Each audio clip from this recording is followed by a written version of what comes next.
విఠలాపురం గ్రామం, మల్లకల్ మండలం, గద్వాల్ జోగులాంబ జిల్లా. మేము ఇముక్కు వాడాము. పత్తి చేను ఎర్రగా ఉంటే ఇముక్కు వాడాము. తర్వాత ఇది ప్రోటెక్ వాడాము. దాంతోపాటు అగ్రి 82 కూడా వాడాము. ఎర్రగైన మొక్కలు కూడా చాలా అద్భుతంగా వచ్చాయి. మేము ఇది వాడిన తర్వాత చాలామంది కూడా వాడవచ్చని కోరుకుంటున్నాం.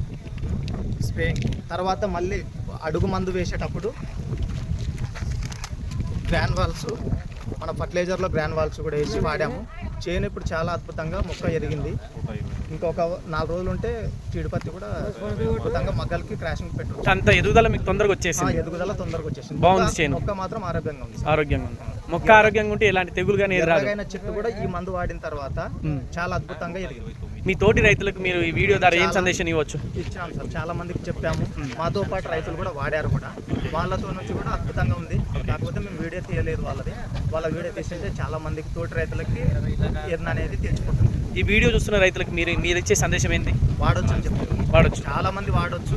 ఇలాంటివి వాడితే మనకు కూడా ఫ్యూచర్లో చాలా చాలా ఉపయోగం ఉంటుంది. ఎస్ ఇప్పుడు మనకి ఏంటంటే సేంద్రియ వ్యవసాయం అనేది కొంచెం తోడు చేసుకోవాలి. దానివల్ల అంటే ఇలాంటివి వాడితేనే మొక్కలు మనకు కూడా రైతులు బాగుపడాలంటే ఇలాంటివి వాడాలి సార్.